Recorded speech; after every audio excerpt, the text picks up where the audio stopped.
হজ ক্যাম্পের সামনে রাস্তা কার্পেটিং করা হচ্ছে, কত সুন্দর দেখেন।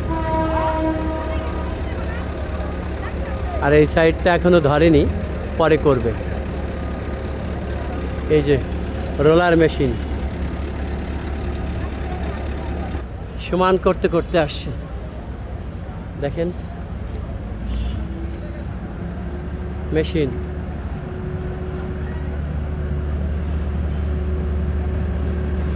কি সুন্দর সমান করতেছে কার্পেটিং। আবার এখন পেছনে যাচ্ছে।